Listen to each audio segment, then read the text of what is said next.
Hello everyone, আসসালামু আলাইকুম। আজকে বাড়ির বড় জামাই বাজার করেছে, তো আম্মু সেগুলো খুব সকালে এখানে বের করে রেখেছে। আজকে এগুলো কাটা হবে আর রান্না করা হবে। এইখানে বড় বড় দুইটা কাতল মাছ আছে, গরুর রান আছে, আলাম একটা খাসির অর্ধেক আছে। তো এগুলো আজকে কাটা হবে, বাট মাছ দুইটা তো বেশ বড়। আম্মুর কাটতে বেশ কষ্ট হয়ে যাবে, বাট আব্বু চেয়েছিল বাজারে নিয়ে কাটিয়ে আনতে। কিন্তু বাসায় যেহেতু আমরা সবাই আছি, তাই সবাই বলতেছিল যে বড় দুইটা মাছ বাসায় কাটলে আমরা সবাই দেখতে পারবো। তাই ভাইয়াই গরু আর খাসি যখন বানাচ্ছিল তখন মাছ দুইটাও কেটে দিছে। আজকে তো অনেক রোদ উঠেছিল আর গরমও পড়েছিল, তো সোহাগ ভাগ্যকুল গিয়ে বাসার সবার জন্য ঘোল কিনে নিয়ে আসছে। এটা ভাগ্যকুলের চিত্তরঞ্জনে আমরা সবসময় এটা খাই, এটা বেশ মজা। তো আমি সবাইকে ঘোল দিচ্ছিলাম, কাকি গ্লাসে ঢেলে দিয়েছিল। আর এদিক দিয়ে তো গতকালকের অনুষ্ঠানের প্যান্ডেল খুলতেছিল। ঘোল খাওয়া শেষ করে একটু পরে আমরা উপরে চলে আসি, কারণ বাইরে যেহেতু অনেক রোদ, তো সোহাগ বলতেছিল একটু রুমে গিয়ে বসবে। রুমে এসে ও ওর ম্যাকবুকে কাজ করছিল আর আমি আমার কাজিন বসে আইসক্রিম খাচ্ছিলাম। একটু পর নিচে এসে দেখি এইদিকে আমার কাকি গরুর মাংস রান্না করতেছিল আর ওইখানে আমার খালামণি রান্না করতেছিল কাতল মাছের মাথা দিয়ে ডাল। তো গরুর মাংসটা দেখতে কিন্তু বেশ ইয়াম্মি লাগতেছে, তাই না? আর বেশ মজাও হয়েছিল খেতে। আর এইদিকে তো খালামণি মাছের মাথা দিয়ে ডালটা রান্না করে নিচ্ছিল। আজকের লাঞ্চের মেনুতে এগুলা থাকবে, খাসির মাংসও থাকবে। তো দুলাভাই যা যা বাজার করেছে আজকে সব কিছুই রান্না করা হবে, আমরা সবাই মিলে খাবো। একটু পরেই দেখলাম যে ছোট কাকি আমের ভর্তা বানিয়ে দিছে, এটাকে আমরা আম মাখা বলি।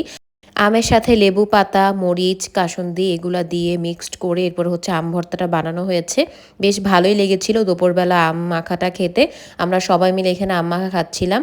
আমরা সব কাজিনসরা ছিলাম, আমার বোন ছিল, এখানে এক ছোট আপু ছিল, তার ছেলেমেয়েরা ছিল। তো দেখো সবাই কত মজা করে হাত দিয়ে আম মাখা খাচ্ছিলাম।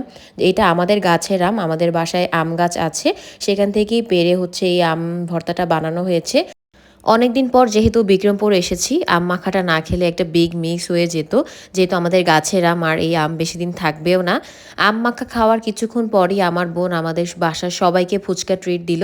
ইলা আমাদেরকে ফুচকা খাইয়েছে। তো এই মামা হচ্ছে আমার কাকিদের পরিচিত, তাকে ফোন দিলেই সে চলে আসে। তো মামাকে ফোন দিয়ে কাকি আনিয়েছে আর আমার বোন আমাদের ট্রিট দিয়েছে সবাইকে। আমরা সবাই মিলে মামার কাছ থেকে ৩০ প্লেট ফুচকা খেয়েছি। সবাই মিলে অনেক মজা করে ফুচকাটা খেয়েছিলাম। ফুচকাটা বেশ মজা ছিল। বাচ্চারা তো ২ প্লেট করে খেয়েছে, মানে মোটামুটি সবাই ২ প্লেট করে খেয়েছে। এইদিকে আমার চাচাতো বোন সারামণি সোহাগকে ফুচকা খাইয়ে দিচ্ছে। সোহাগ ফুচকা তেমন একটা লাইক করে না, আমি খাইও সেটাও পছন্দ করে না। কিন্তু অনেকদিন পর যেহেতু খাচ্ছি তাই আজকে আর কিছু বলে নাই। তো সোহাগ যেহেতু ফুচকা খাবে না, তাই সারামণি ওর দুলাভাইকে গিয়ে ফুচকা খাইয়ে দিয়ে আসছে। এইখানে আমার সব ভাই বোনেরা দাঁড়িয়ে আছে ফুচকা খাওয়ার জন্য। মামার ফুচকাটা কিন্তু অনেক মজা ছিল। যেহেতু এখানে ছোট বাচ্চাও আছে, অনেকে ঝাল খেতে পারে না। তাই একেকজন একই রকমভাবে ঝাল নিয়ে খেয়েছে। আমরা একটু বেশি ঝাল দিয়ে খেয়েছি। যাই হোক, ফুচকা খাওয়ার একটু পরেই দেখলাম ঝুম বৃষ্টি নেমেছে। অনেক বৃষ্টি হয়েছিল তখন। ওয়েদারটা এত জোস লাগতেছিল। যেহেতু সকাল থেকে রোদ ছিল, এখন একটু বৃষ্টি হওয়াতে অনেক ভালো লাগতেছিল। ওয়েদারটা পুরো ঠান্ডা হয়ে গেছে। বিল্ডিং থেকে এই ভিউটা আমাদের বেশ ভালোই লাগে দেখতে। তো অনেকক্ষণই বৃষ্টি হচ্ছিল, যদিও আমি ভিজি নাই, আমার ঠান্ডা লেগেছে, অনেকেই হয়তো জানেন। অ্যান্ড ভয়েসও একটু অন্যরকম হয়ে গেছে। এই তো দুপুরে লাঞ্চের সময় হয়ে গিয়েছে, সবাই এখন খেতে বসেছে। আমার কাকুরা, চাচাতো ভাই বোনেরা, এরপর ভাইয়া, আব্বু, দাদি, এখানে ছোট আপু আছে, আপুর ২ মেয়ে আছে, সবাই মিলে খেতে বসেছে। আজকে দুলাভাই যে বাজার করেছে সেগুলো রান্না করা হয়েছে। তো সবাই খাওয়া দাওয়া করে এখন এক এক করে চলে যাবে। ছোট আপু আর রোহান এখন বের হয়ে গেল। আমার দুলাভাই তো আগেই বের হয়ে গেছে, কারণ ভাইয়ার একটু কাজ ছিল। এই তার একটু পরেই আমার সেজু কাকু এখন চলে যাবে বাসায়। এইদিকে সবাই সবার থেকে বিদায় নিচ্ছিল। আলভি, আমান্তু সবাইকে বিদায় দিলাম। কাকুদের সিনজিও চলে আসছে। কাকুরা দাদিকে নিয়ে যাচ্ছে। তার একটু পরে এখন সোহাগও চলে যাবে বাসায়। আমার ভাইয়া ভাবিও চলে যাবে। যেহেতু সোহাগের অফিস আছে, আমার ভাইয়া ভাবিরও অফিস আছে, তাই এখন সবাই চলে যাবে। ভাইয়া একটা সিনজি নিয়ে আসলো।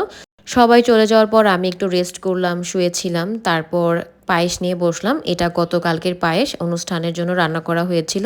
সেটা ছিল ফ্রিজে, তো বের করে একটু পায়েস খেলাম, মুড়ি নিয়েছিলাম। পায়েসটা কিন্তু মাশাআল্লাহ অনেক মজা হয়েছিল। তো লেট নাইটে আমরা সব কাজিনসরা মিলে নুডলস রান্না করে খেয়েছিলাম। সামিয়া রান্না করেছিল, বেশ মজা হয়েছিল খেতে।